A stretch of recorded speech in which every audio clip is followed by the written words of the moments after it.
ওযু সম্পর্কে আলোচনা শুনতেছিলাম।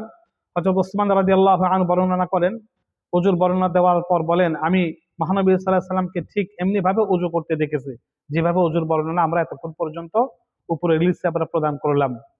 বর্তমান প্রায় সব বাসা বাড়িতে সংযুক্ত একটা মাসালা, সব ইসলা বা মাসালা, সব বাড়িতে সংযুক্ত বাথরুমে একসঙ্গে ওযু, গোসল ও পেশাব পায়খানার ব্যবস্থা থাকে।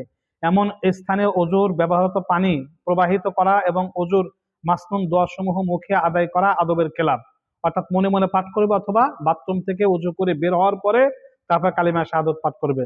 মহানবী সাল্লাল্লাহু আলাইহি ওয়াসাল্লাম ইরশাদ করেন, গোসলের স্থানে পেশাব করবে না, কেননা এতে করে মনের মধ্যে সংশয়ের বা অসওয়াসা রোগ সৃষ্টি হয়।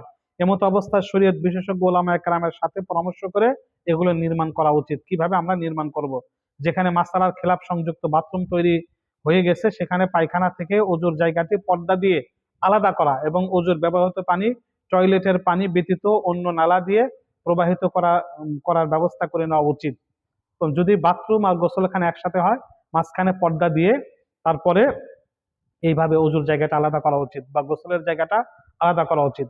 ওযুর পানি বাথরুমে না ফেলা, যে পানিতে আপনি ওযু করলেন বালতির মধ্যে পড়লে সেই পানিটা বাথরুমে না ফেলা, বরং অন্য যে গোসলের পানির পাইপ রয়েছে সেখানে ফেলা উচিত।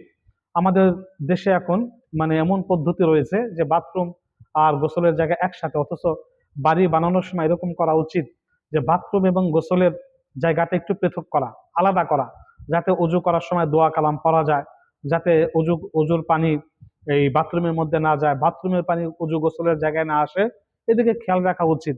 কিন্তু এমনটি কোথাও তেমন একটা দেখা যাচ্ছে না। অথচ এরকম করে বানানো উচিত, খেয়াল করা উচিত। বাড়ি বানানোর পূর্বে, বাথরুম বানানোর পূর্বে এরকম পরিকল্পনা করে করা উচিত। আমিন।